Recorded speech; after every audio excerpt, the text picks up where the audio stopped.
to meet the still present threat of violence and lawlessness. But Haiti needs more than security. It needs investment, partnership, and hope. The lack of security in Haiti disproportionately adversely impacts the security of the Bahamas. And we can no longer continue to carry so much of the burden and plight of the Haitian people. The world must act. We say this not out of fatigue, but out of conscious realization that a crisis of this magnitude cannot be left to neighbors alone. It requires a global response. The Bahamas therefore calls for a dedicated United Nations Support Office for Haiti, an institution to coordinate aid, sustain international attention, strengthen institutions, and nurture democracy. We cannot claim fidelity to peace and at the same time ignore Haiti. Your Excellencies, the lessons of history are clear. To retreat into a world of isolationist protectionism, where might is right and resources of the planet are plundered for the few, is to return to a time when life was famously described as nasty, brutish, and short. There would be a fairly swift breakdown in international peace and security. With no global forum for conflict mediation, there's a strong likelihood that disputes would more often escalate into wars, border clashes, and proxy conflicts. With every country facing increasingly dangerous and rapid climate change, the collective action needed to address it would likely hasten to climate breakdown. The kind of economic fragmentation that heralded the Great Depression in America in the 1930s would reemerge. Protectionist sanctions and trade barriers, the collapse of supply chains, and resulting higher costs of living around the world would recreate the same conditions that fueled the rise of fascism and the explosion of the Second World War. Is this what we really want? No matter how imperfect, are we really prepared to throw away what we have? Your Excellencies, we recognize that we seem to live in a time when the global community appears indifferent to the suffering and deaths of millions of our fellow human beings. And yet, even in the face of potential climate disaster, today we ask, not for your pity, we not ask for clarity, for charity, we ask simply that you act in your own enlightened self-interest. The security and prosperity of all of us in the region, the hemisphere, and the world are interconnected. Even if we do not agree on the causes, as I have previously said to this Assembly, our lived reality is that our storms and hurricanes are your fires and floods. If the Bahamas were to collapse because of the disproportionate risks we face from climate change, economic vulnerabilities, and external geopolitical pressures, the world would lose one of the more best tourist destinations on this planet. We ask for nothing more than what we all want, the right to live in peace and security and in the pursuit of happiness. But most of all, just let us live. Just give us the right to live. Thank you.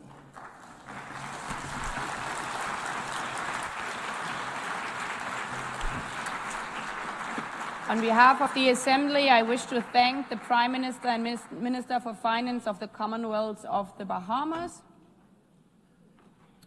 The Assembly will hear an address by His Excellency Dickon Mitchell, Prime Minister and Minister for Infrastructure and Physical Development, Public Utilities, Civil Aviation and Transportation, and Minister for National Security, Home Affairs, Public Administration, Information and Disaster Management of Grenada. I request the protocol to escort His Excellency and invite him to address the Assembly.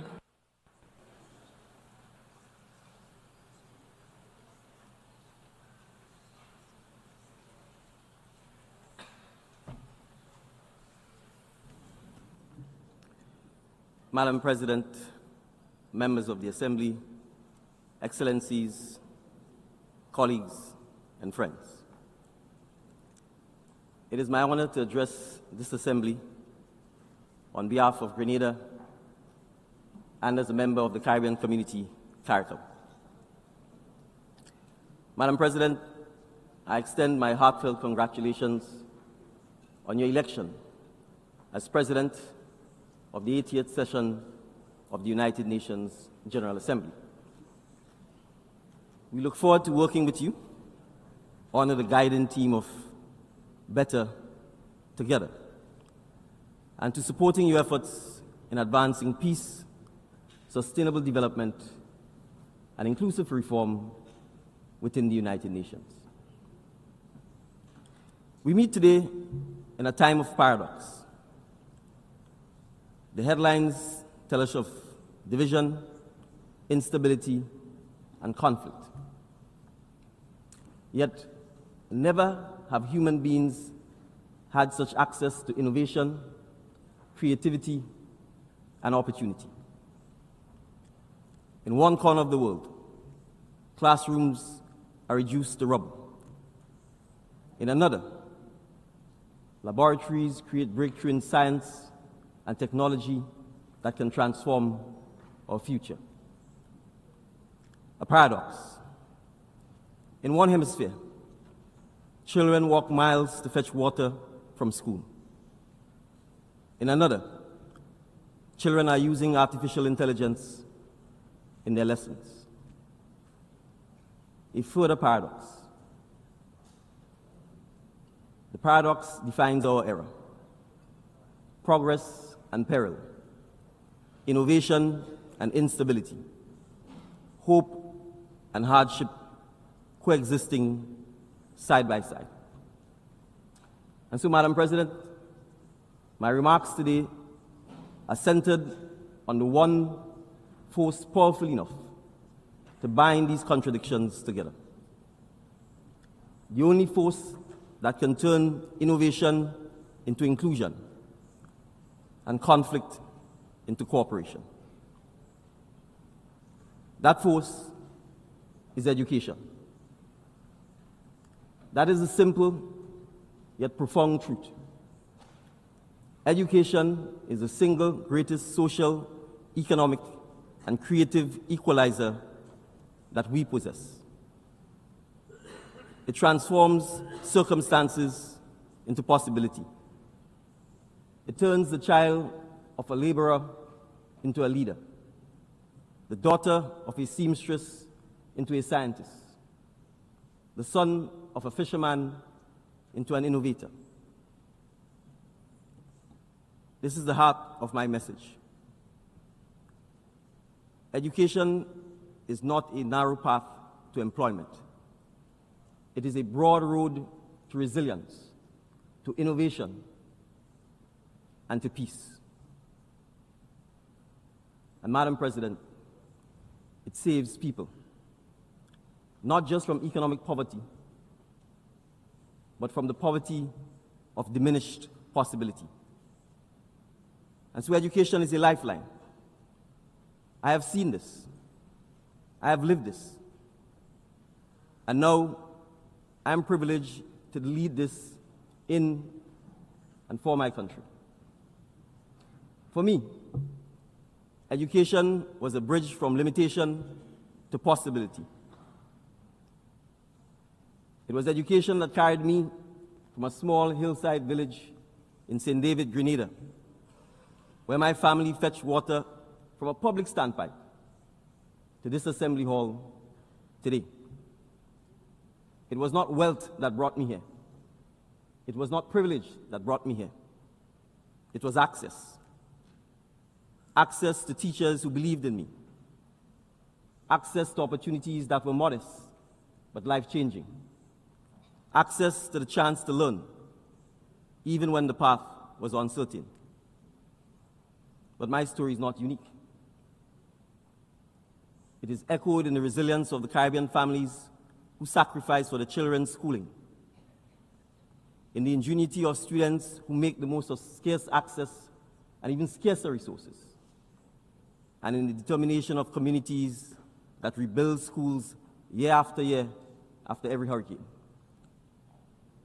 That is the shared story of CARICOM, a story of people who learn to adapt, to innovate, and to persist, always with education as our anchor. And yet today, we must admit that the definition of education itself is changing. Education can no longer be defined solely by university lecture halls or college campuses. Around the world, young people are shaping their futures in new ways through technical training, vocational education, and digital skills. A certificate in coding can be as powerful as a law degree. A credential in renewable energy can open doors as wide as a medical license. A diploma in advanced manufacturing can transform not only an individual's life or future, but the economic trajectory of an entire community. This broader vision of education is the reality we are embracing in Grenada and across the Caribbean. In Grenada, we have embarked on transformative reforms to strengthen our education system and expand opportunities for all students at all levels. We have established universal secondary education and passed legislation to raise the mandatory school age to 18, ensuring that more of our young people remain engaged in formal education, not as charity, but as a matter of justice and national survival. We have modernized school curricula to prepare our students for the future. Coding and technology clubs are now part of the school environment, and all students leaving primary school are assessed through electronic testing, prioritizing both digital literacy and problem-solving schools. We have placed student well-being at the heart of our reforms, hiring counselors, school feeding officers, and attendance officers to strengthen support for student mental health, nutrition, and engagement. We have also expanded our special education department and increased the number of early childhood officers, ensuring greater support for students with diverse learning needs. Because in a small island, every child's potential is a national asset. Additionally, and importantly, we have taken bold steps to make education more affordable and inclusive, eliminating school fees at the pre-primary, primary, and secondary levels. Free tuition is now also available at our two main technical and vocational institutions, widening access to post-secondary training and future skills development. Across the Caribbean community, we are investing in skills for the new economy, such as digital literacy, renewable energy, climate adaptation, and advanced technologies. In the case of advanced technologies, we are considering the teaching, understanding, and use of AI and AI-related skills to enhance education access, delivery, and outcome, as we understand that the jobs of tomorrow cannot be met with the skills of yesterday. And through the Caribbean Future Skills Fund, conceived with the Cooperative Republic of Guyana, we are pioneering an endowment model for education, where international contributions are matched by local investment. This ensures that our young people gain not just training, but also a sense of ownership and responsibility. It is education with skin in the game from both donors and recipients. This is not education as an abstract ideal. It is education as a lifeline, as resilience, preparing us to withstand the shocks of climate change and economic volatility. It is education as innovation, equipping us through powerful digital tools to turn necessity into opportunity. And it is education as sovereignty, ensuring that our destiny is not dictated by external forces, but shaped by the skills and creativity of our own people.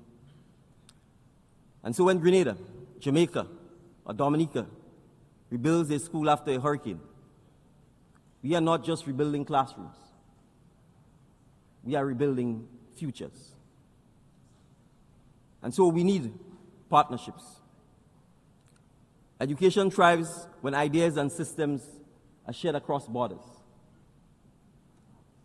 Partnerships build better schools, yes, but more importantly, they build better citizens of the world. For small states like mine, partnerships bring the reach and the resources we cannot muster alone. They open doors to technologies and opportunities beyond our shores. For larger states, partnership with us offers something equally valuable: lessons in adaptation and creativity, forged on the front lines of hurricanes, pandemics, and economic shocks. Together, these halves create something greater than either could achieve alone: an education system global in vision, but local in impact. And that is why today I call on donor countries, multilateral institutions, and the private sector not only to fund, but to co-create, not only to give, but to learn. Because education is not charity, it is collaboration. It is investment in the kind of world we wish to leave behind. But yet, there's conflict, instability, and the attack on education. So, Madam President, we must also speak honestly of the shadows that darken our world today. Wars rage, economies falter, communities fracture, and amid this turbulence, it is children who bear the heaviest burden. When a school is reduced to rubble, when a teacher is silenced, when a family is forced to flee in fear, education becomes the first casualty of the conflict. And when education is taken away, it is not only opportunity that dies, but hope itself. We know all too well what follows: ignorance that breeds division, exploitation that preys on vulnerability, extremism that fills the void, and the cycles of despair that pass from one generation to the next. A child deprived of learning today becomes an adult deprived of dignity tomorrow. And a society deprived of educated citizens becomes a society deprived of peace. And so this is why I say to this assembly today, protecting education in times of conflict must be treated as a pillar of peace building. Just as we rush to shelter the displaced and heal the wounded, we must also safeguard classrooms and teachers. Just as we protect hospitals, so too we must protect schools. Because whether that child is in Palestine, in Haiti, in Sudan, or in Ukraine, their right to learn is as sacred as the right to life itself. A child in Grenada, a child in Canada, or a child in Qatar deserve the same opportunity to unlock knowledge, to connect with teachers and peers, and to shape their future. An attack on education is an attack on all. A commitment to education is a promise we make for all. Madam President, today I urge this assembly, regardless of history or grievance, to come to the table in a shared realization that no child's classroom should be traded for a battlefield, and no young mind should be collateral damage of political disputes. From Guyana and Venezuela to Belize and Guatemala, from Haiti's turmoil to the wars in Israel and Palestine, Sudan, and the Democratic Republic of Congo, we see conflicts that have as another casualty the education of children. All children, not the children of one side or another, but all children. And so I repeat, I urge all parties, regardless of history or grievance, to come to the table in a shared realization that no child's classroom should be traded for a battlefield, and no young mind should be collateral damage of political disputes. And so we must appreciate that dialogue is not weakness. It is, in fact, the highest form of courage. It is a choice to preserve learning, to preserve hope, and to preserve the possibility of peace. Grenada knows from experience that education thrives when nations stand in solidarity. Around the world, partners have trained our teachers, opened the doors of their universities, and strengthened our health and education systems. From the Republic of Cuba to the Kingdom of Morocco, from the People's Republic of China to the United Mexican States and beyond. Such partnerships have given thousands of our students opportunities in medicine, engineering, the sciences, and more, often offered in the spirit of friendship and even in times of difficulty. So it is regrettable that at a time when we should be expanding cooperation, restrictive measures and political divisions continue to weaken international collaboration and punish countries like Cuba that have sought to deliver the promise that education holds. Grenada hopes, for the sake of the Cuban people and for the good of our region, that greater steps will be taken towards Cuba's engagement in the economic and social life of our hemisphere. For small island states, every partnership in education and development is a lifeline. We cannot afford to see those lifelines severed by geopolitics. And so, Madam President, that is why I join my Caribbean colleagues in reaffirming our region as a zone of peace. This principle is not simply a diplomatic phrase. It is a pledge to our people, because conflict undermines development, and peace is the first investment in people. Other courageous champions of education have reminded us that classrooms must be defended even more fiercely than borders. Her Highness Sheikh Mahmouza bint Nasser has echoed the sentiments that in times of war, and I quote, "The right to education should be defended just as we defend the right to food and shelter," unquote. The children of Palestine deserve that right to education. They too deserve the right to a future. Gordon Brown, Rasta Machel, Kalish Satir, and Malaya Yousafzai have carried the same conviction onto the global stage, that protecting learning is protecting humanity's future. Education cannot wait for the end of conflict. It must be safeguarded in spite of it. Governments, international organizations, civil society, and the private sector must become partners in this defense. We must work together to rebuild schools and create systems that are resilient enough to withstand war and disasters. Partnership can be the difference between a child picking up a book and a child picking up a gun, between hope and hopelessness. And so my global call to action, the numbers speak for themselves. Each additional year of schooling raises a person's earnings by an average of 10%.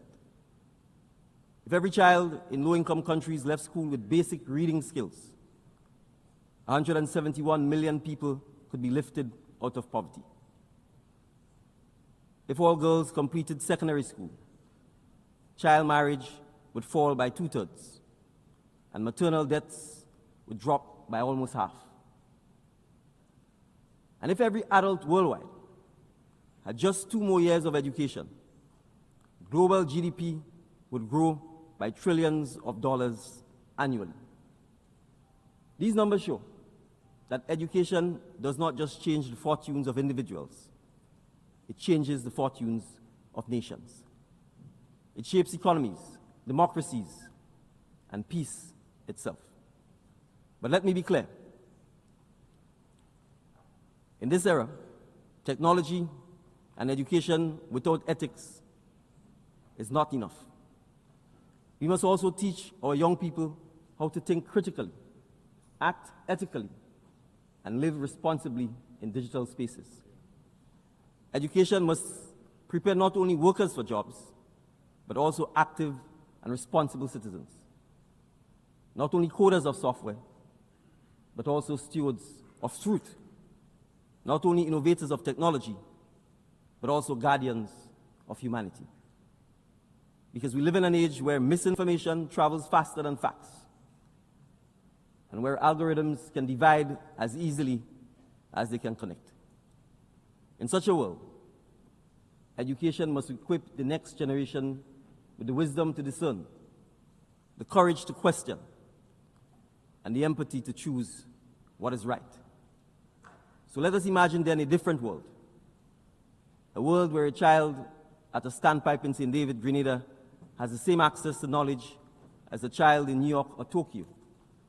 A world where a child in the rubble of Port-au-Prince can log on to a digital classroom and continue learning despite the chaos around them. A world where a child in a refugee camp, stateless but not hopeless, can study, dream, and prepare for a future beyond the fences that confine them.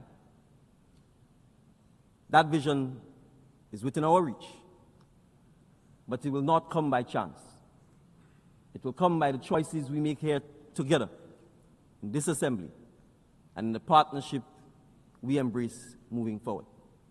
And so in concluding, Madam President, colleagues and friends, education is not only a policy, it is a promise. A promise that no matter the size of a nation, the color of a passport, or the weight of a child's circumstances, that the door to opportunity remains open. For Grenada and the Caribbean community, education is the antidote to ignorance, the pathway to resilience, and the seed of innovation. It is how we turn survival into sovereignty. It is how we transform vulnerability into vision. And so I urge this assembly, let us protect our classrooms as fiercely as we protect our borders. Let us value our teachers as highly as we value treaties. And let us treat education not as a privilege for a few, but as a right for all. Because when we safeguard education, we are safeguarding peace. When we democratize knowledge, we democratize hope. And when we give a child, whether in St. David, Grenada, or Port-au-Prince, Haiti, or Gaza, Palestine, or in a refugee camp anywhere, the tools to learn, we give humanity itself the tools to endure. So let us resolve together that no classroom, no student, and no country will be left behind. Let us believe that together, that resilience is not just surviving the storms of our time, but building a world where education ensures we thrive beyond them. Thank you, Madam President. On behalf of the Assembly, I wish to thank the Prime Minister and Minister for Infrastructure and Physical Development, Public Utilities, Civil Aviation and Transportation, and Minister for National Security, Home Affairs, Public Administration, Information and Disaster Management of Grenada. The Assembly will hear an address by His Excellency Reem Talba San Emmanuel Wedra Ogo, Prime Minister and Head of Government of Burkina Faso. I request protocol to escort His Excellency and invite him to address the Assembly.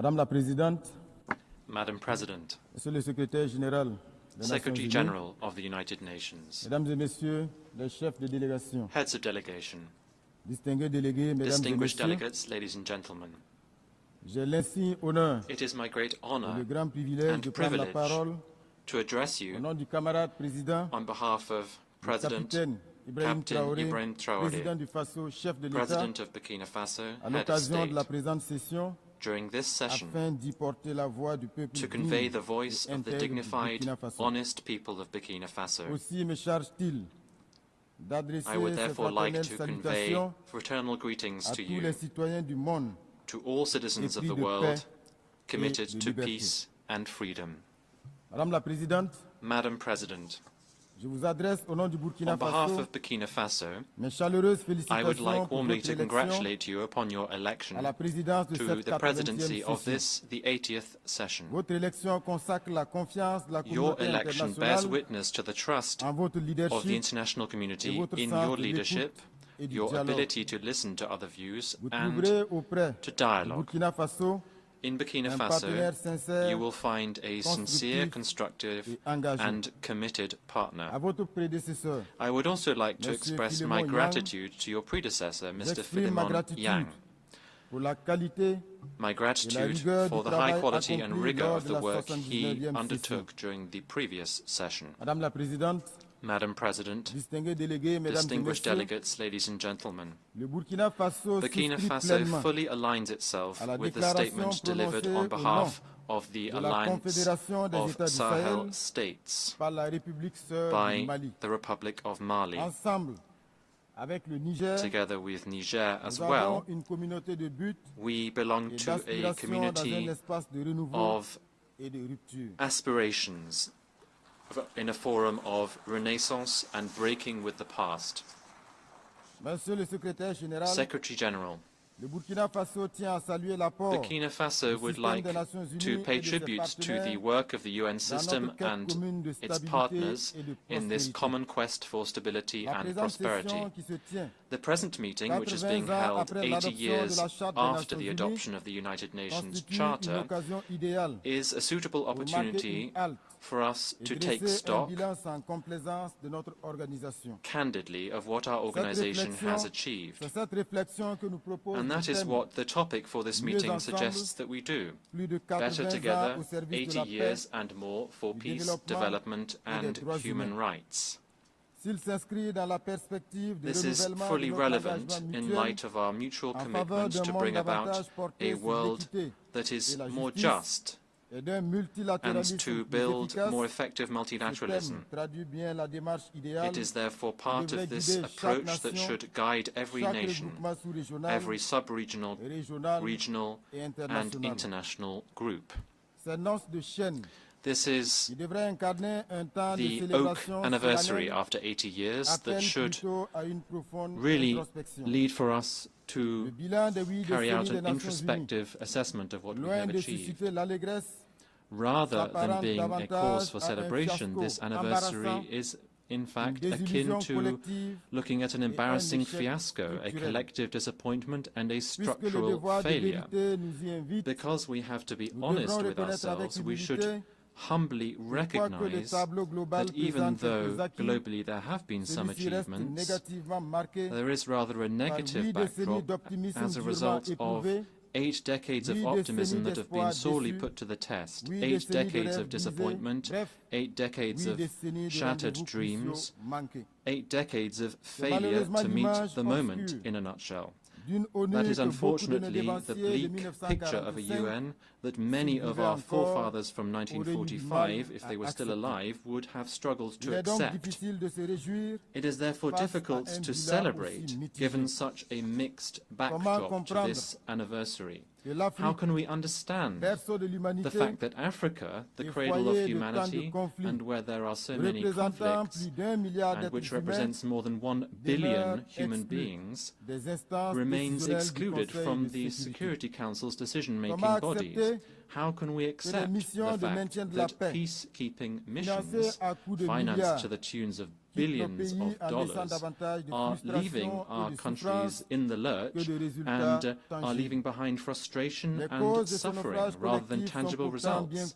The causes of this collective failure are well known to all, notably the member states themselves, who, after 8 decades, have, within this General Assembly, devoted their energies to defend noble causes and to propose realistic reforms without being successful in this quest. What can we do if the decisions of the General Assembly, which are not binding, are simply making it irredeemably inaudible and ineffective? Could we expect the Security Council to be more successful when it is tarnished by politicization and when it is powerless as a result of its inconsistencies and ineffective because of its permanent divisions? What is even worse is that this Council, whose role today is misused, the Council is in fact a troublemaker as a result of the tacit, underhand and sometimes active complicity of some of its permanent members, who are themselves major actors and financiers of the crises of our time. That is what the Security Council has become. It has become a pernicious body, which, as a result of the predatory behavior of some of its permanent members, they can decide which country will be on the Council's agenda, in which other country peacekeeping operations can be sent, as if to better legitimize their role. We are therefore powerless in the face of the failure of initiatives which are nevertheless good ideas as a result of the rivalries between states and the unresolved crises that are so numerous, most emblematic of which is the conflict between Israel and Palestine, which has lasted too long. The sinful inaction of the international community in the face of a lack of trust and the authority of states which have been undermined by terrorists. It is time for an awakening and for bold reforms, without which the Security Council will remain an anachronistic institution and will not be able to meet the moment. Ladies and gentlemen, in a world that is changing rapidly, as a result of rapid digital change and the persistence of geopolitical tensions, it is critical that we reconsider our economic development strategies. International trade can no longer be conceived through rigid schemas and imbalanced models that have been imposed upon us. Rather, it should be focused on strengthening economic autonomy, local use of resources, and promoting genuine social justice. It has been recognized today that lasting prosperity involves proactive industrialization policies, maximizing the value of raw materials and creating decent jobs, notably for young people. That is why we urgently need to break with the cycle of dependence on the export of raw materials. This is a model that increases our vulnerability and is a permanent brake on our emergence. In Burkina Faso, presidential initiatives bear witness to this determination to build a productive, inclusive and resilient economy which can bring new horizons for our citizens. That is why my country reaffirms its commitment to building a fairer multilateral trade system based on international solidarity and making the most of scientific progress, technological advancement and innovation, which are genuine levers for shared, lasting development. Madam President, like other nations in the Sahel, my country is going through one of the most testing times in its history. For almost a decade now, Burkina Faso has been attacked by terrorists supported by dark forces.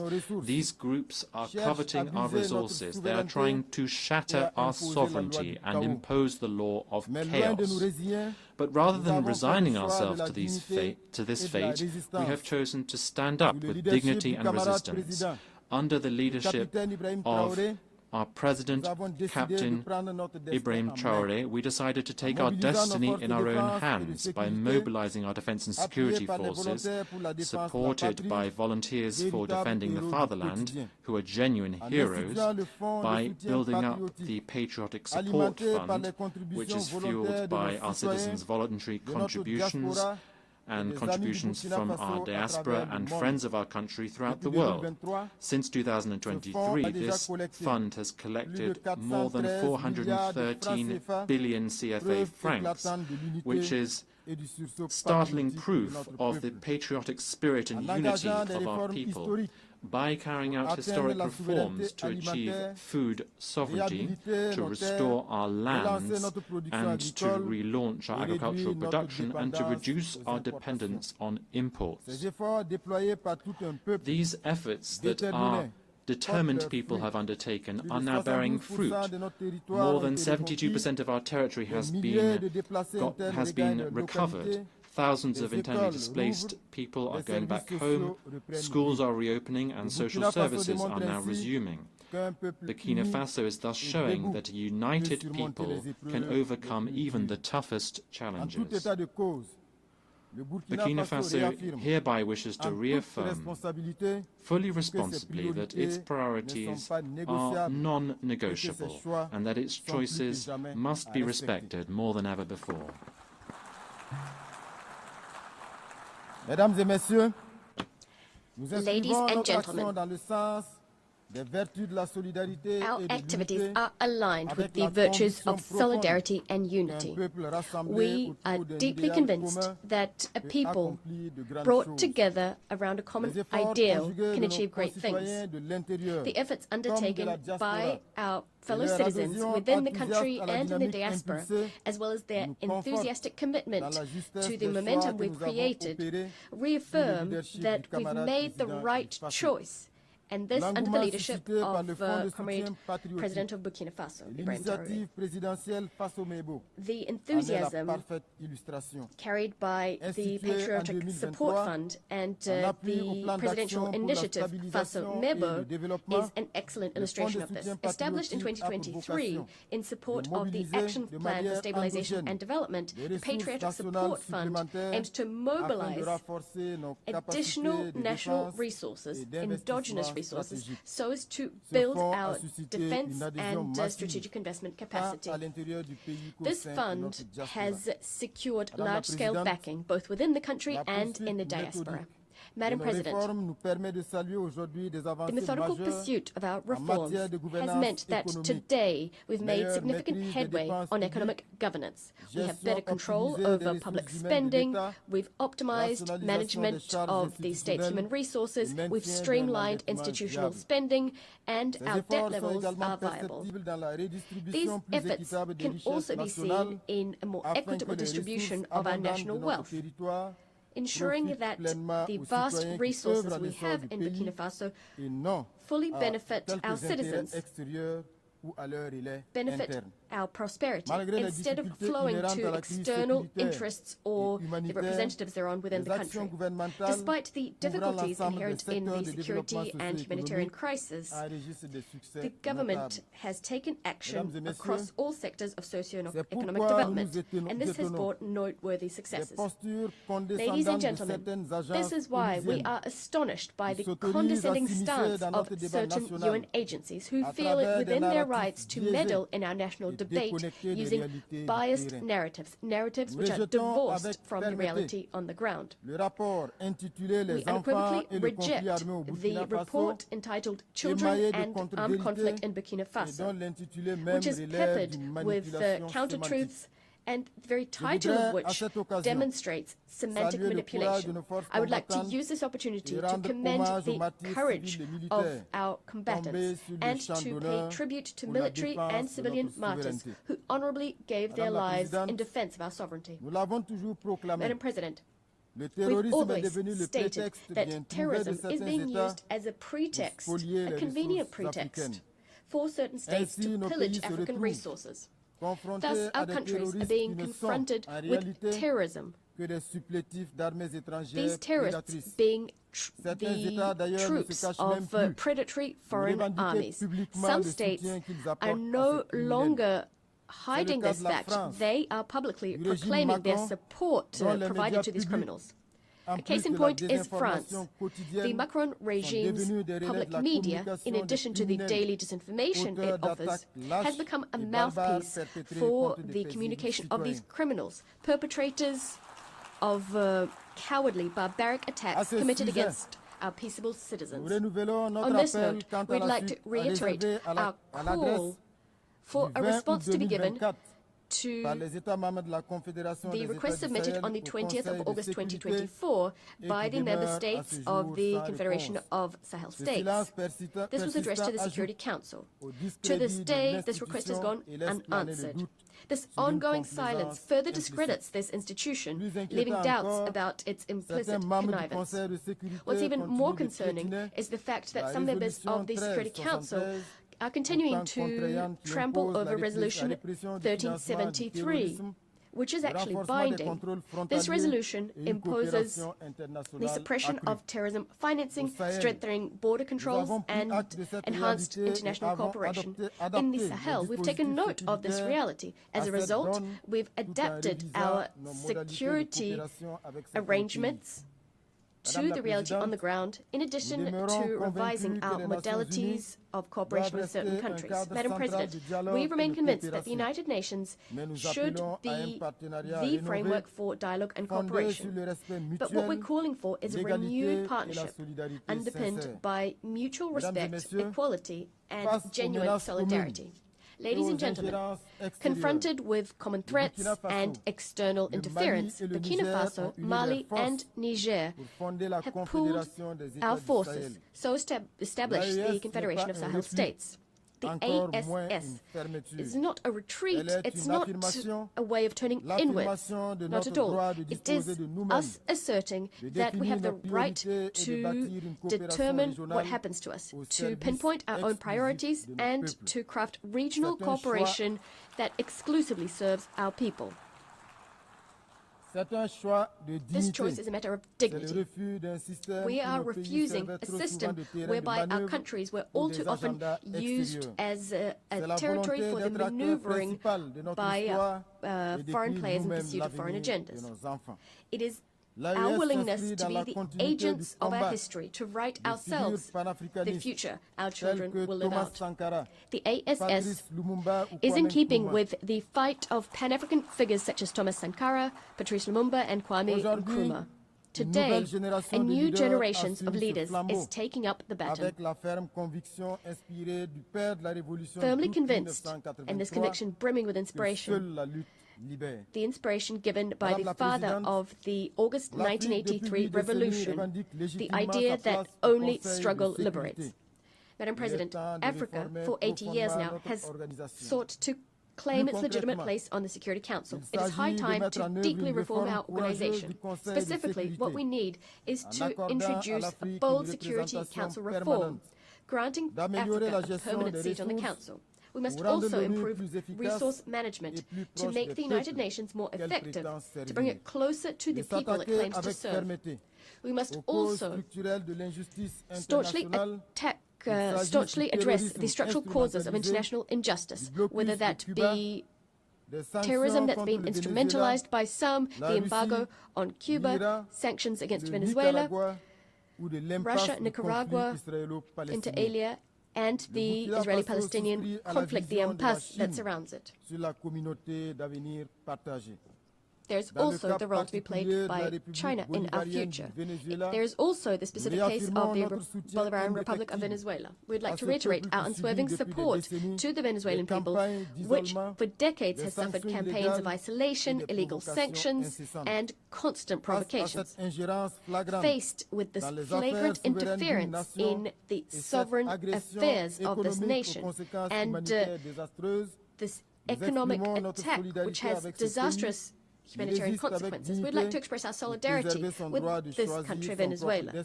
Venezuela, which is resisting with dignity so as to maintain its right to craft its own destiny, free from ultimatums and foreign dictates. We appeal to reason and to diplomacy to end all hostile actions directed against Venezuela. Mr. Secretary General, I would now like to address you. It is high time for our organization to change paradigms, because today the United Nations finds itself in the same situation as the defunct League of Nations. The UN isn't able to make its voice heard, to ensure that its own principles are upheld. It's not capable of ensuring compliance with its decisions and resolutions by the powers that be. It's incapable of ensuring respect for international law, of settling many conflicts, or ensuring that it lives up to the task of addressing current challenges. Mr. Secretary General, you have an excellent opportunity to go down in history by shouldering your responsibilities to enact an in-depth transformation of the United Nations, on which so many hopes were pinned when it was established. You have the support of millions of people the world over to turn the organization into a genuine guarantor of peace and security in our world, instead of an instrument of domination in the hands of whoever is currently the mightiest. Despite the various pressure, despite all the power plays, we know that you have the ingenuity to liberate the organization and to ensure it is up to the task of our common ambition. Madam President, turning to development issues, Burkina Faso applauds the holding of the 4th International Conference on Financing for Development. It is our hope that the conclusions drawn in Seville will contribute to the advent of a financial architecture that's more equitable, which respects the sovereignty of states and support genuine transformation of developing countries. In a similar vein, it's absolutely vital to address the factors which serve as a brake on the full implementation of the Sustainable Development Goals, which are supposed to enact positive transformation in our world under the auspices of the United Nations. Ladies and gentlemen, 80 years after the penning of the UN Charter, our organization has not fulfilled the hopes pinned on it in 1945. Far from it. 80 years on, our world brims with injustice and suffering.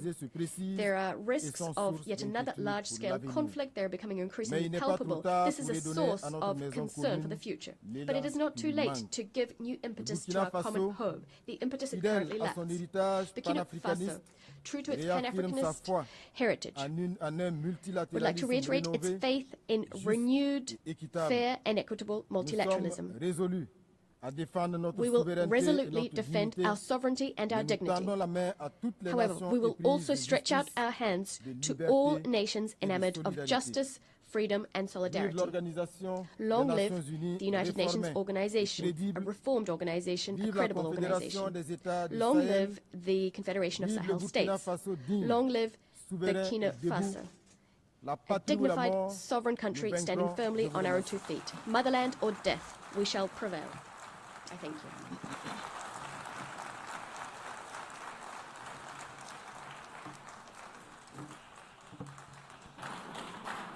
On behalf of the Assembly, I wish to thank the Prime Minister and Head of Government of Burkina Faso.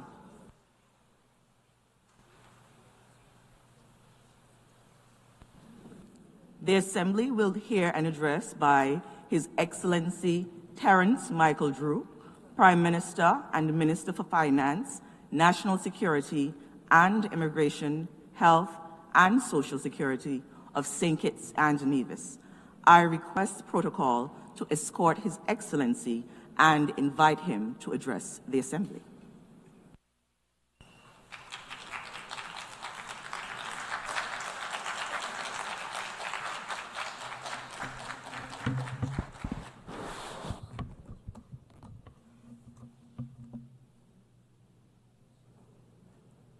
Madam President, Secretary General Antonio Guterres, Excellencies, distinguished delegates, friends of conscience and colleagues in the cause of civilization, and to my fellow Kittitians and Nevisians at home and across the seas, I bring you greetings from our twin island federation, and I bring you a plea that must no longer be deferred.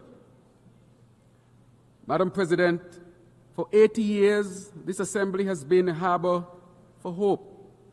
From these benches, ideas were born that banished hunger, cured children of diseases, and stitched torn treaties back together. We have reason to honor what has been achieved. Rights extended, ladders out of poverty raised, medicines and measures moved across borders. Yet alongside these triumphs are truths we must not hide. Partial pledges, procrastination, and the persistent practice of putting profit before people. Where progress has been made, too often it has been piecemeal. Where promises have been given, too often they have been broken. We meet now at a moment of moral measure. The map of human destiny is not drawn merely by the large or the loud, but by the just and the judicious. Diplomacy that is polite but passive is not enough. Language must be matched by labor. Pledges must be partnered by payments, and rhetoric must be redeemed by results. St. Kitts and Nevis stands ready to work, to partner, and to perform. But we ask for the great actors in this global drama a simple thing, and that is to transform your capacity into compassion, change the calculus of comfort for the calculus of climate justice. Madam President, we are people who measure time not by years alone, but by storms. Imagine, for example, an elder fisherman, hands like weathered rope, watching the reef that used to cradle his nets die away until there is nothing left to catch but mere memories. Imagine classrooms without roofs and homes without running water. These are not metaphors for us. These are our fears at the turn of every hurricane season. The climate science is stern and the signs are severe. Heat that hangs like a heavy blanket smothers harvests and hardens the soil. Seas that swallow beaches where families once played cricket in the sand. Storms that arrive more often, that intensify in hours from Category 1 to Category 5, arrive with total fury and leave devastation in their wake. When a single hurricane can steal away years of a nation's GDP in a single night, the ledger of gross national income becomes a misleading measure of our well-being. This is the anatomy of an injustice. The emissions that warm the planet are poured by the many into an atmosphere owned by no one, and paid for most dearly by the few, by our large ocean states. What was forged by centuries of industrial development now returns as tempest and trial to those least responsible. That is not merely an accident of geography. It is a failure of stewardship, a moral failing that we must name, and a responsibility we must repair. We therefore welcome the ICJ's landmark ruling on the responsibility of states for climate change, and which makes clear that under international law, states have a binding duty to protect our planet from the escalating climate crisis. We must do better. We must cut emissions deeply and quickly, scale finance fairly and urgently, and equip vulnerable nations with the tools to survive and to thrive. I am also pleased to inform that on August 29th of this year, St. Kitts and Nevis ratified the BBNJ Treaty. This is a historic achievement for the ocean and for multilateralism.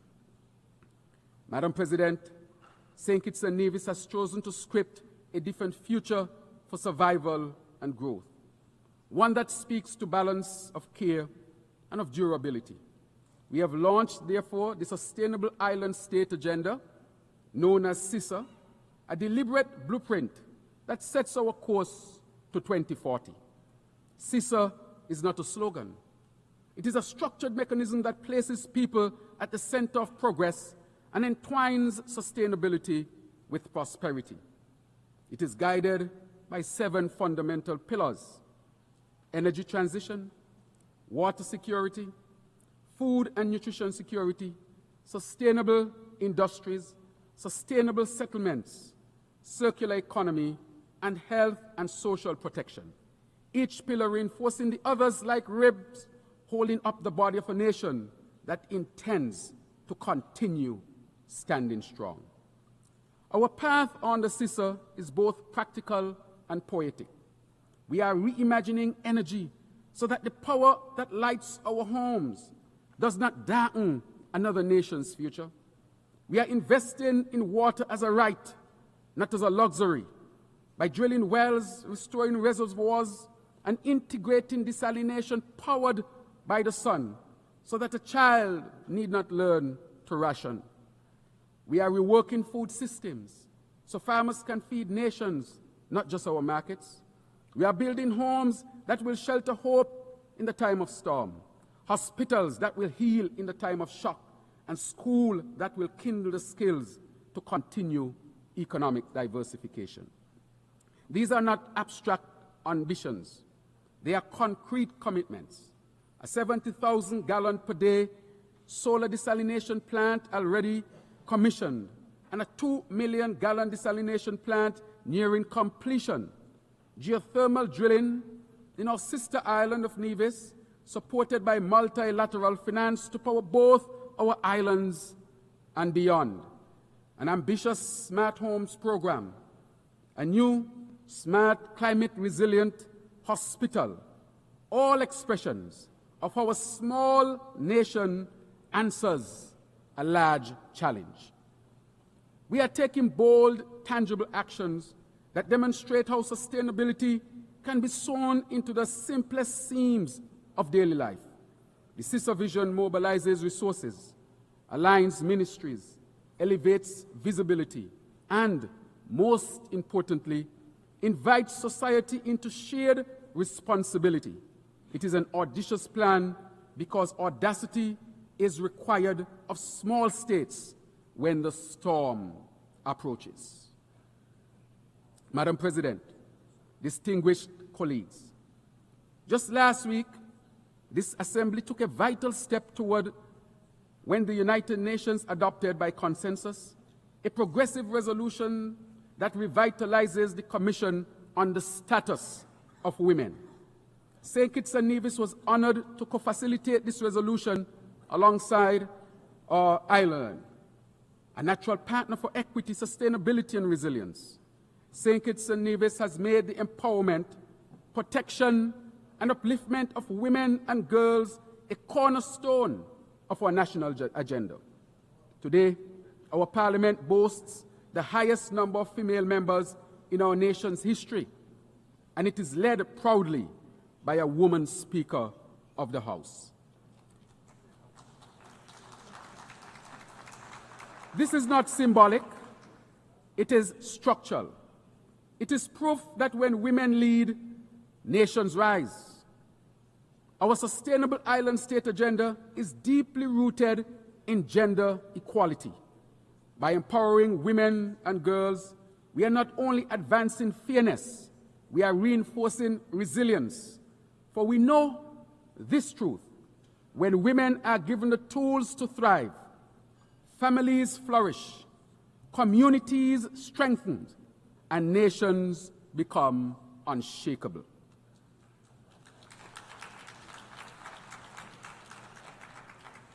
Madam President, the adoption of the Multidimensional Vulnerability Index is a pivotal turning point. The MBI centers vulnerability, not just income, as the criterion for concessional financing. For countries like ours, which may register as high income on the basis of statistical averages, yet can be economically annihilated by a single climatic event. This change is life-saving. Where GDP is a static snapshot, the MVI is a living lens. It sees susceptibility, it weighs shocks, it measures exposure. The MVI can unlock concessional finance for resilience, transform loans into lifelines, and ensure that the reality of risk is not lost in translation. But let us now move from recognition to realization, from the adoption of the MVI to its full institutionalization across the World Bank, across the IMF, across regional development banks. Let us make vulnerability into the architecture, let us bake vulnerability into the architecture of global finance so that resilience is not the exception, but the expectation. Distinguished colleagues, talk of reform must not be timid. The architecture of international finance was largely built in a different century for a different world. That architecture must be remodeled so that it reflects the realities of today. Climate risk, transnational inequality, and the asymmetric impacts that fall upon the smallest and the most exposed. Sakits and Nevis affirms its staunch support for the Bridgetown Initiative, where our region's clarion call for financial and climate justice. The Bridgetown Initiative offers a practical, principled platform to alter debt dynamics, to reposition credit flows toward green investments, and to operationalize liquidity instruments that protect the vulnerable. We therefore ask this Assembly and our global partners to help convert initiative into instrument and to shift rhetoric into reflowing capital for resilience. The mission of the United Nations, therefore, peace, development, and human rights, is not advanced by preserving an architecture that perpetuates fragility. Reform is justice. Reform is prudence. Reform is protection and equity. Madam President, I want to acknowledge this deep significance of the recent Africa-CARICOM Summit, a historic convening that rekindles bonds severed by the brutality of the transatlantic slave trade and colonization. This diplomatic meet was a profound moment of remembrance, resistance, and reconnection. We gathered as descendants of a common ancestry, forging a shared agenda for reparatory justice, trade, transport, investment, sustainability, peace and security, climate action, and technical cooperation. Our partnership sounds loud, not only a call for financial redress, but for justice. Reparatory justice is not just about giving money, it is about correcting a moral wrong. For centuries, our ancestors were forced to work, beaten to work, dehumanized to work for free. Yet when emancipation came, it was not the enslaved who received reparations, but their enslavers. This moral inversion must be corrected. And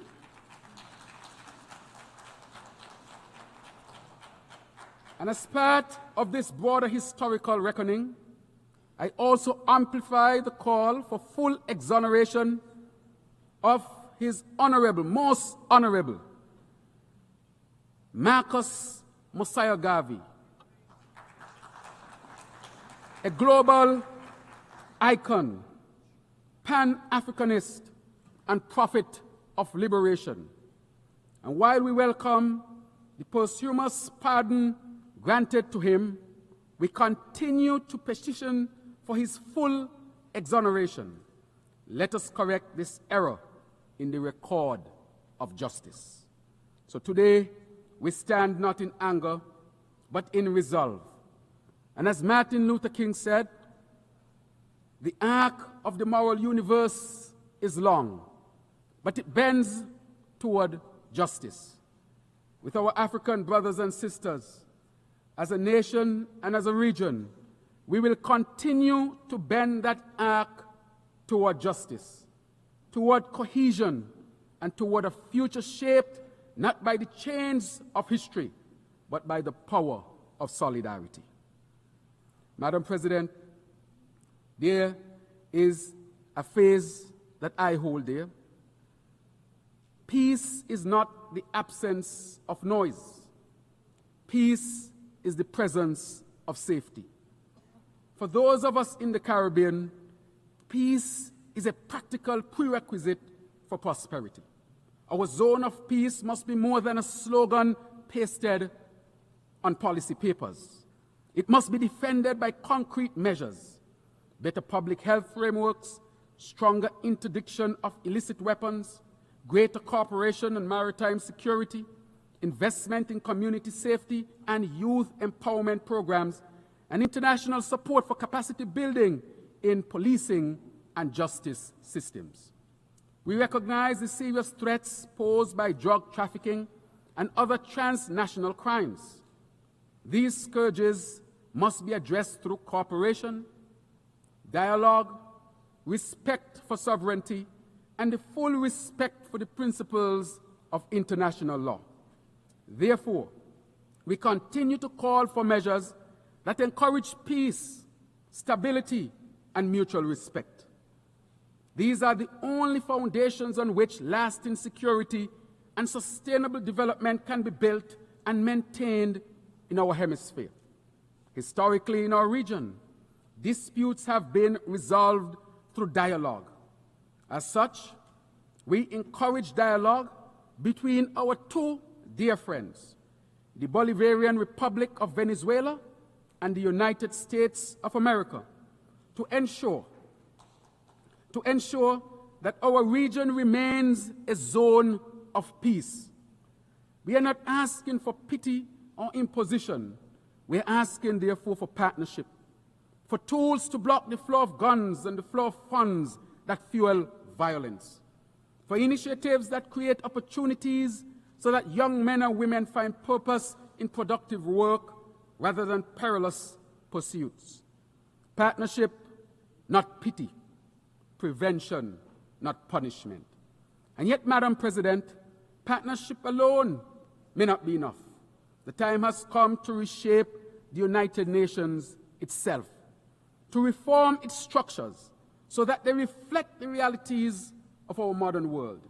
The Security Council, the very body charged with maintaining international peace and security, cannot be credible if it excludes representation from the regions most vulnerable to the threats of our time: Africa, Latin America, and small island developing states such as those in the Caribbean. To secure a world of peace, those who suffer the sharpest edges of insecurity must have a seat at the table where peace is forged. Across the globe, conflict continues to wreak havoc. In Gaza, Ukraine, Sudan, the Democratic Republic of Congo, Yemen, and each theater of violence is a theater of human cost. Children displaced, parents bereft, infrastructure destroyed. The pathway to peace is hard and long, but there is no ethical alternative to persistent and constructive diplomacy, to humanitarian corridors that put people above politics, and the courage and will of leaders to commit to a world rooted in peace, justice, and compassion. St. Kitts and Nevis therefore calls for an end to the anguish caused by the horrific genocide that is unfolding in Gaza. We categorically condemn this affront to humanity, for which there must be accountability.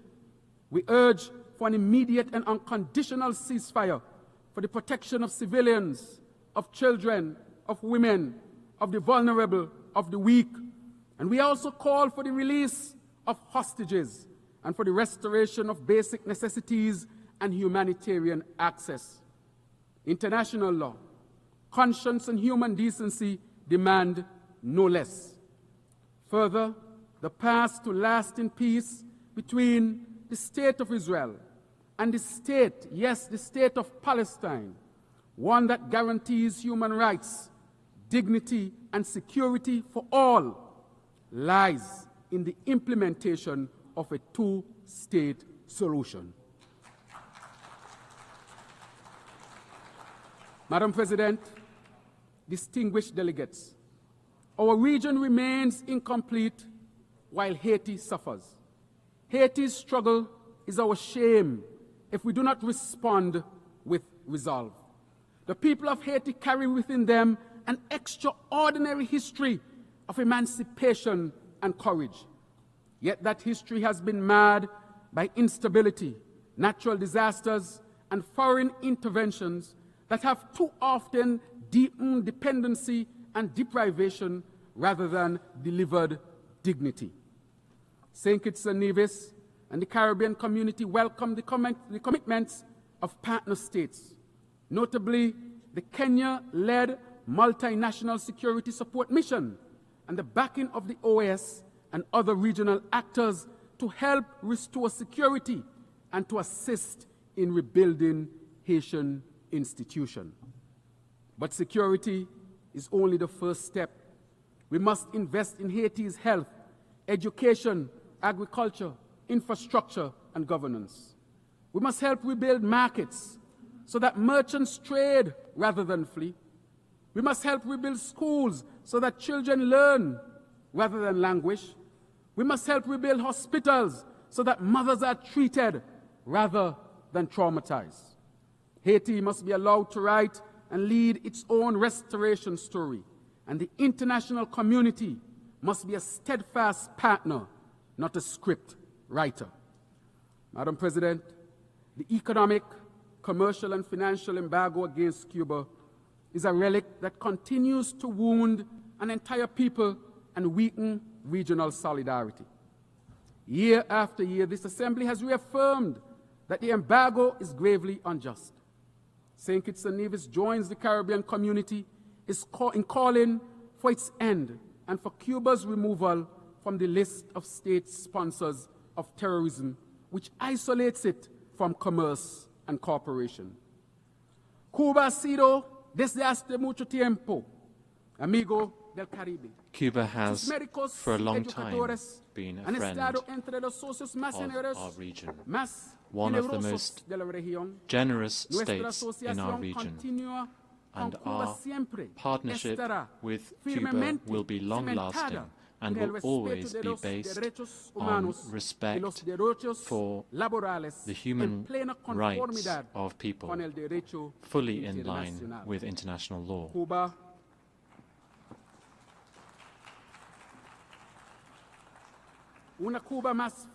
A stronger Cuba, a more sustainable Cuba, will not just improve the well-being of their own citizens, but also the security and sustainability of the entire Caribbean.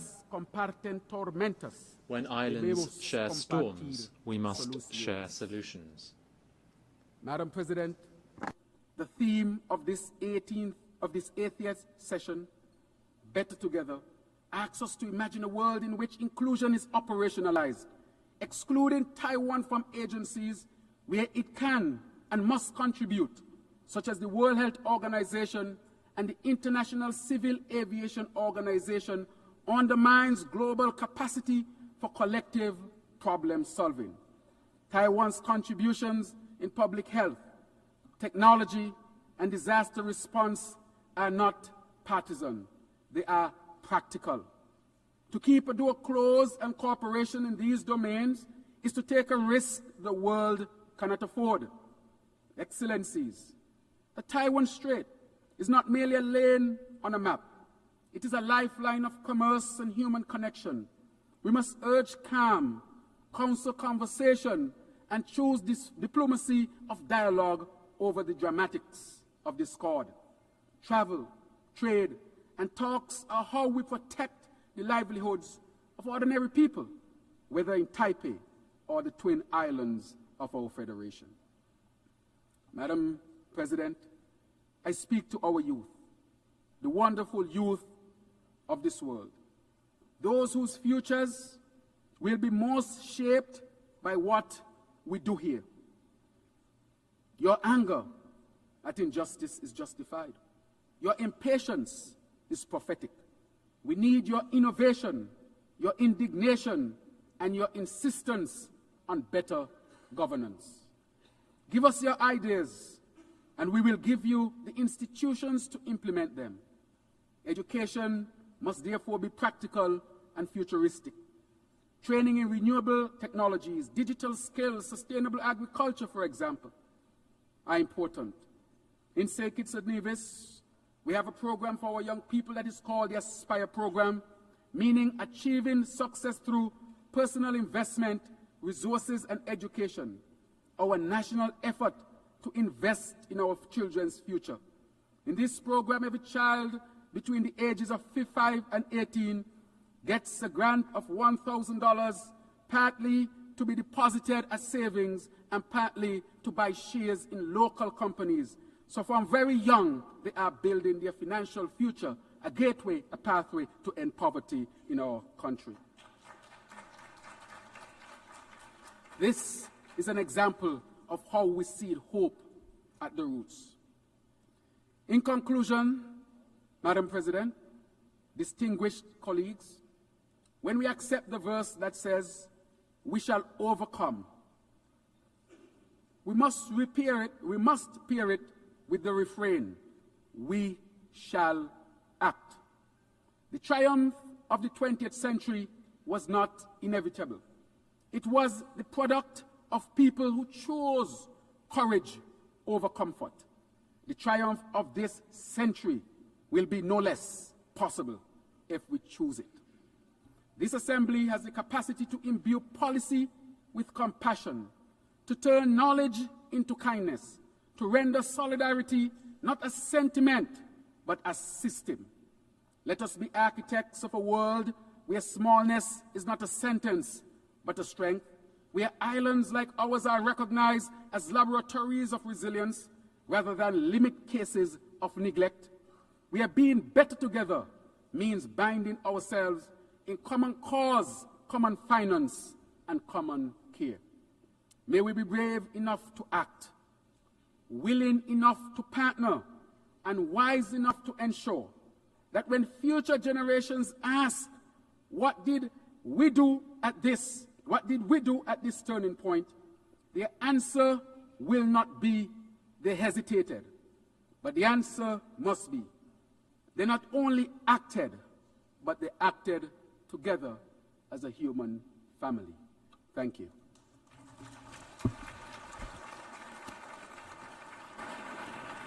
On behalf of the Assembly, I wish to thank the Prime Minister and Minister for Finance, National Security and Immigration, Health and Social Security of St. Kitts and Nevis.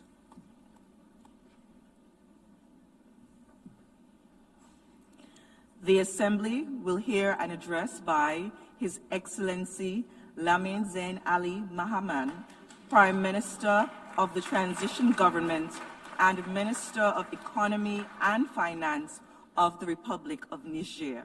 I request protocol to escort His Excellency and invite him to address the Assembly.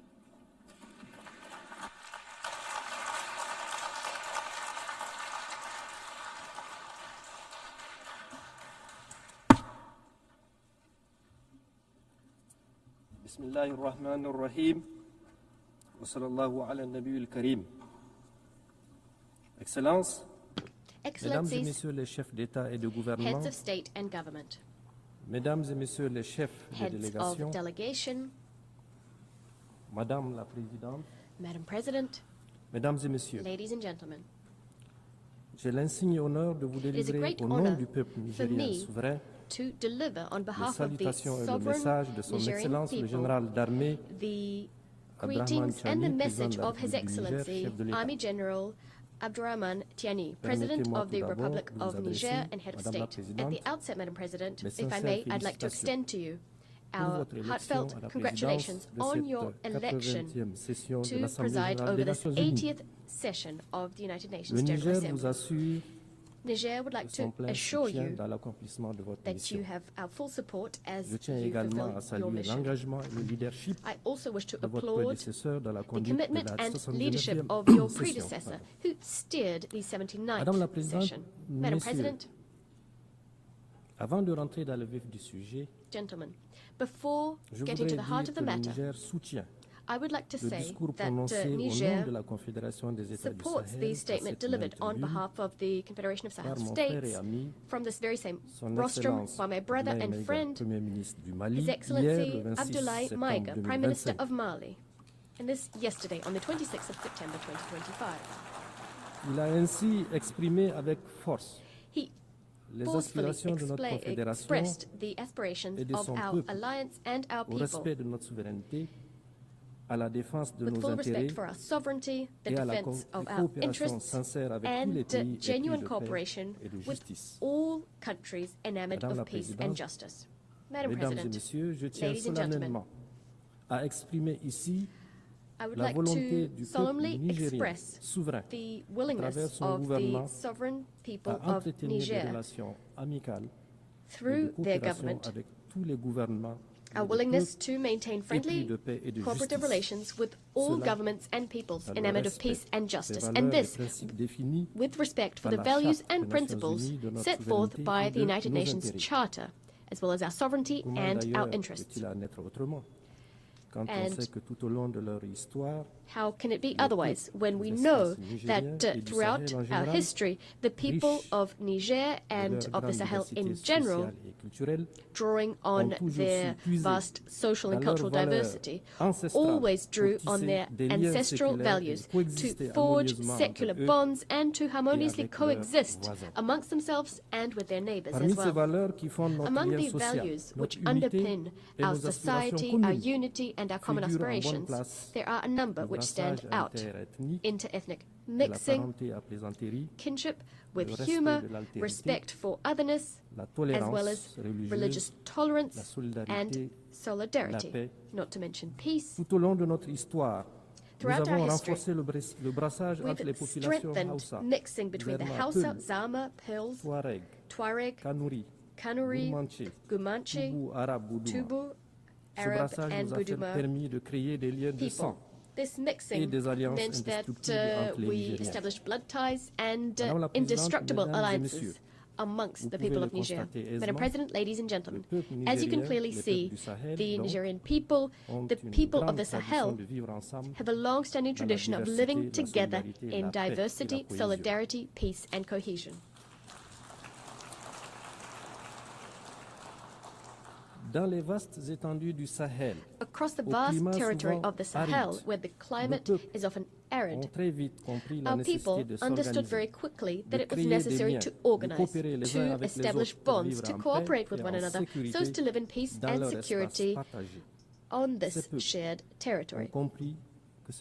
These people understood that sticking together, expressing solidarity, is not an option, a way of becoming stronger. It was a precondition for their very survival. And it is for that very reason that we naturally support all initiatives which support international cooperation and solidarity so as to achieve our common objectives, that is peace, development, and the well-being of all.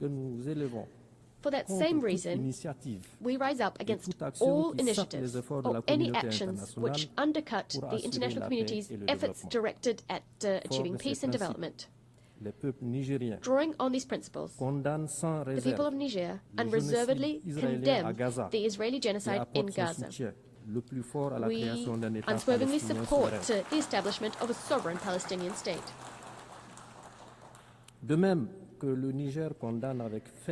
Much like Niger firmly condemns the Israeli aggression against Iran and Qatar, we also rise up against the trivialization of violence in the DRC, in Sudan, and in the Sahel, while the international community looks on indifferent.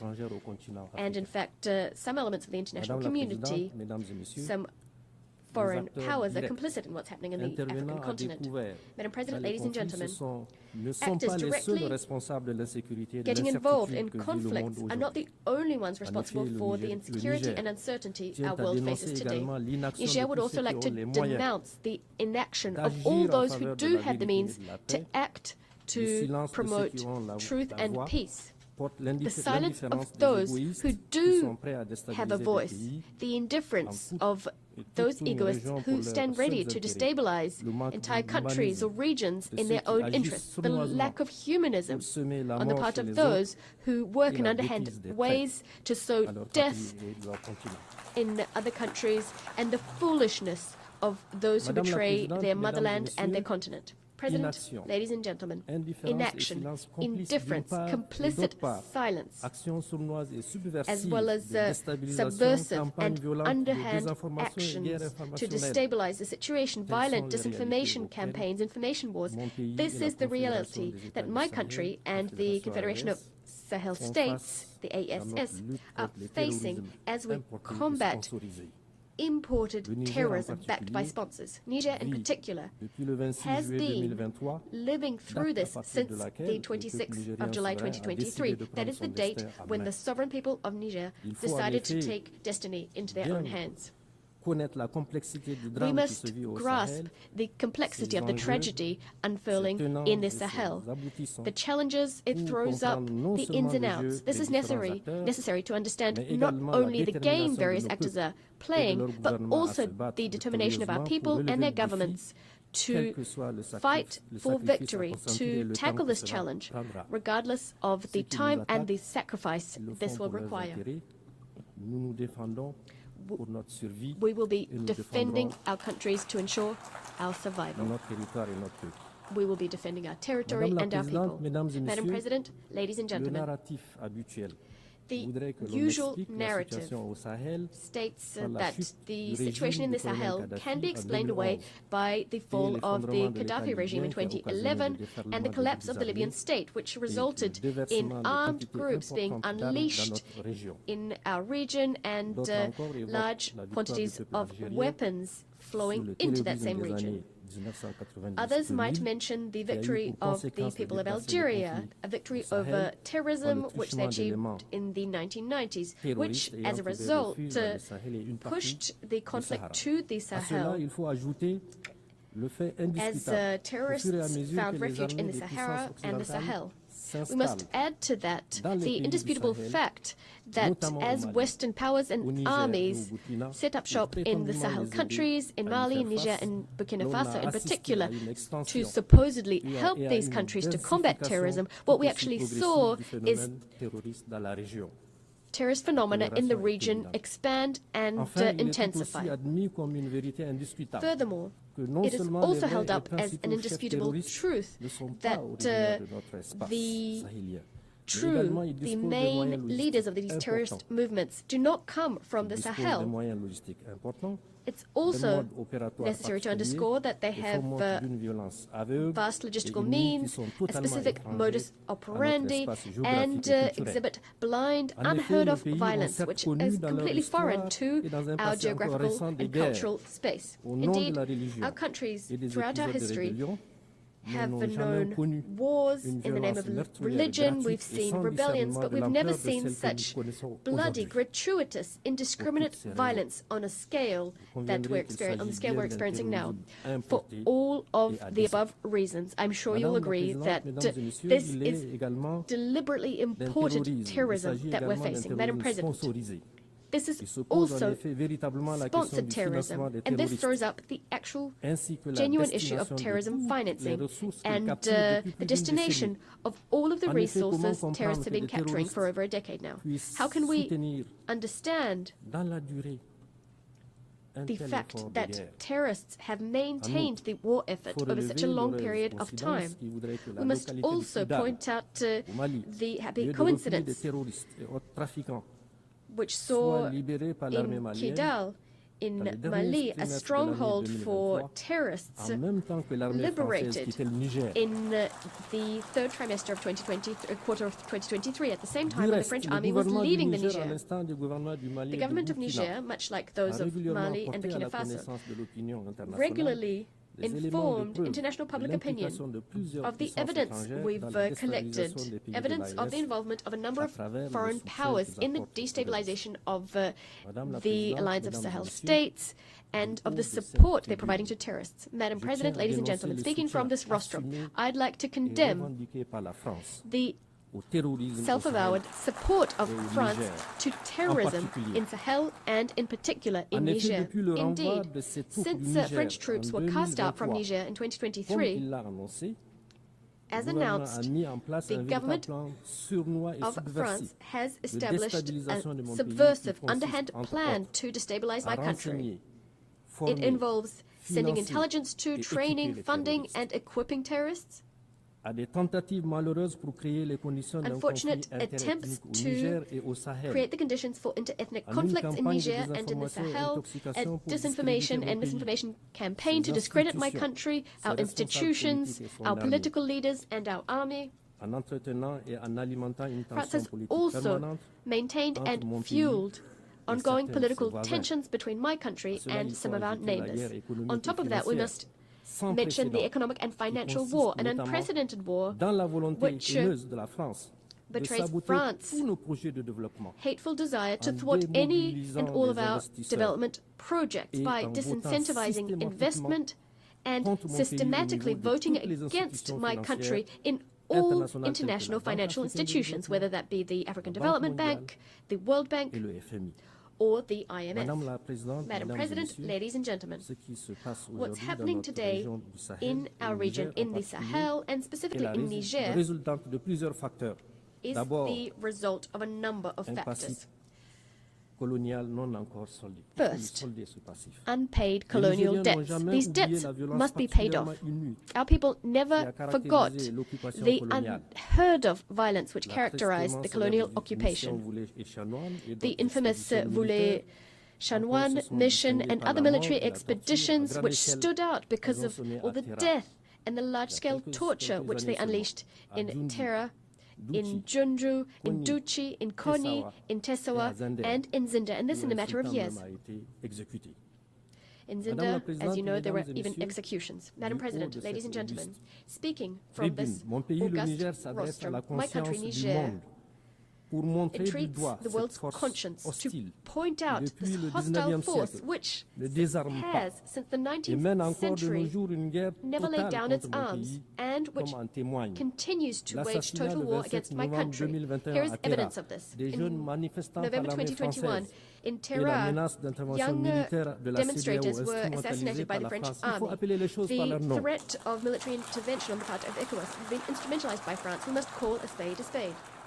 The abject terrorism behind which France stands, committing vile crimes in the ASS.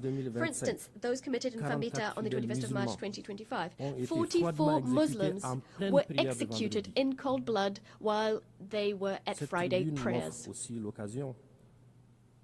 This rostrum also gives me an opportunity to pay a tribute and to think about all of the civilians and the soldiers who gave their lives shot down by the enemy. These crimes remind us of those committed by France in Niger, and this ever since 1899, crimes which remain an open wound on our collective memory. In the name of human rights, I recall the innocent victims of the Central African Mission. I recall cities and villages which were pillaged and set on fire. I recall the carnage in Junju and Lugu. I recall martyr cities, Korenkalgo, where the population was entirely exterminated. In Beni and Koni, where over 7,000 people were thrown into mass graves. I'm recalling pregnant women eviscerated, their fetuses left for the vultures to claim. I speak on behalf of raped women and hanged little girls. I speak on behalf of men shot dead and members of the resistance decapitated. On behalf of my country, Niger, I solemnly demand that France shoulders its duty of remembrance, to shoulder its duty of remembrance and to recognize its crimes. To recognize its crimes. On this note, General Chani has established a commission of experts, academics and scientists to study these dark pages in our history and to rewrite the true history of our country, to set the record straight, to speak the truth, to reclaim ownership of our history and to give back to our great nation its dignity. The pillage of our resources to the detriment of Nigerians and the environment. Following half a century of exploitation, uranium has brought our people nothing but misery, pollution, rebellion, corruption, and despair, while the French prospered and bolstered their power. All of our aquifers are contaminated. It's unacceptable.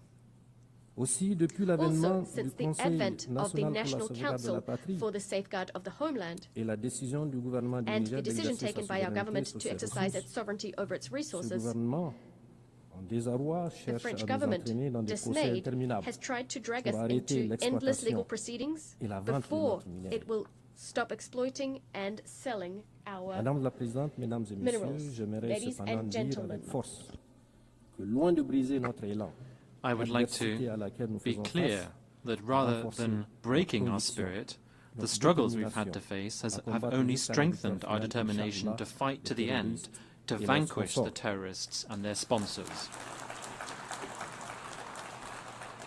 We can already take pride in some structural achievements that we have seen.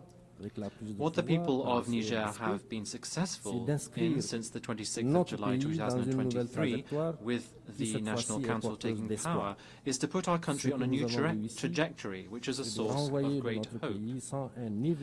Success means casting away from our country the forces that were hampering our sovereignty and were preventing our forces of defense and security from equipping themselves with the means to fulfill their missions. This is something we have to do. Success also means breaking with all of the unfair conventions, treaties and laws that were not in the interest of Niger. This is a strong sign for all of those who are accustomed to looting Niger, that now our country will defend its interests unashamedly. Success also means reaffirming our sovereignty over our natural resources, which had all too long been plundered by foreign powers. Success also means uniting our people on questions of national interest. Now all the people of Niger are united. They are focused on safeguarding our country's best interests. They've understood that the battle is a collective matter. That is why we have a new motto, Labusanino in Zama, Sanshinkasane in Hausa, and Hala Ledinon in Fulfulde. This means this is our business and our business alone. Success also means awakening our patriotism, which had all too long been trampled upon by individuals acting in their personal interests. Now, the people of Niger are proud of their fatherland. Success also means sincere support from the people to the government. People are now fully behind our efforts to put our country on the path to development. This also means that Niger can stand on its own 2 feet, can stand up to and vanquish terrorism, can protect its sovereignty, can invest in the country's future, in a nutshell, can live without the so-called foreign assistance, which has so often in the past been used to threaten and humiliate us. Success also means that for the first time in our country's history, decisions affecting Niger and our people are taken in Niger by the people of Niger and in the interest of Niger and nowhere else.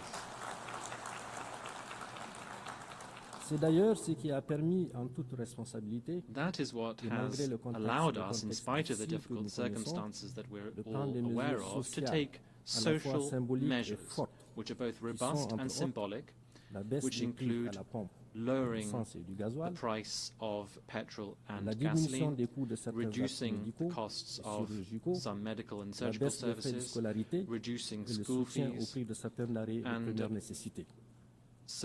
making sure that basic goods are affordable.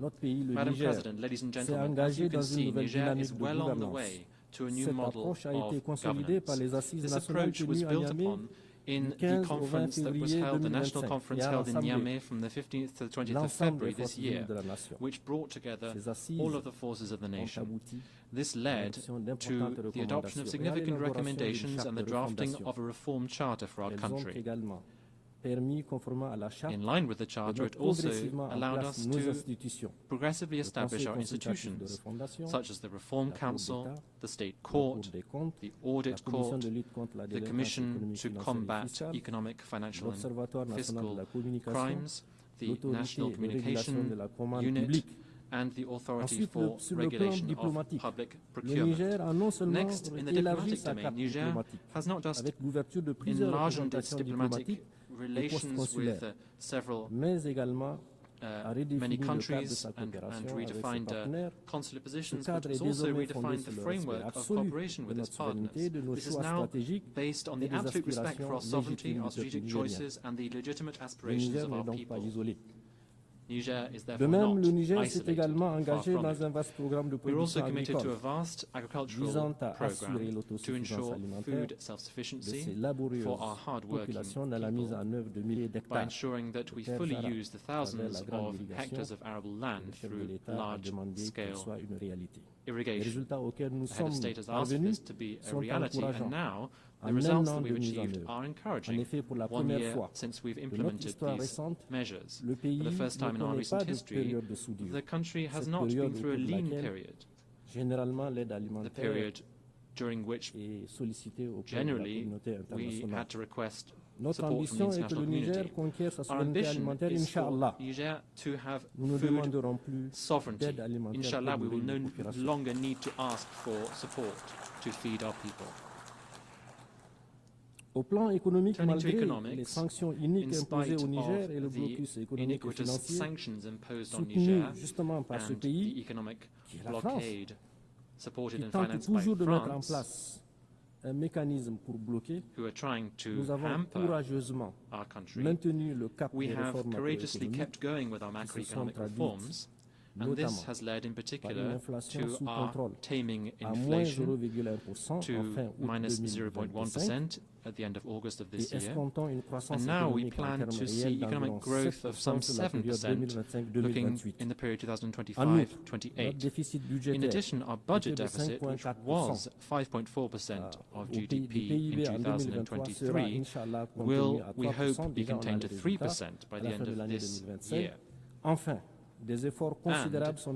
significant efforts have been made to improve our debt profile. Madam President, ladies and gentlemen, now when it comes to the issue of human rights, Niger reaffirms its commitment to the international legal instruments to which it is a party. Nevertheless, we condemn the selective approach used in implementing human rights principles by some countries whose only aim is to harm our state's image.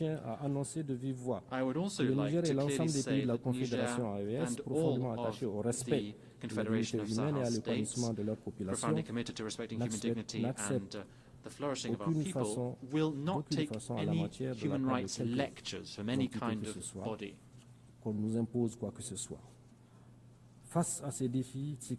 Given the security, diplomatic and development challenges, Burkina Faso, Mali and Niger have taken the historic decision to establish a strategic alliance, which is the Confederation of Sahel states.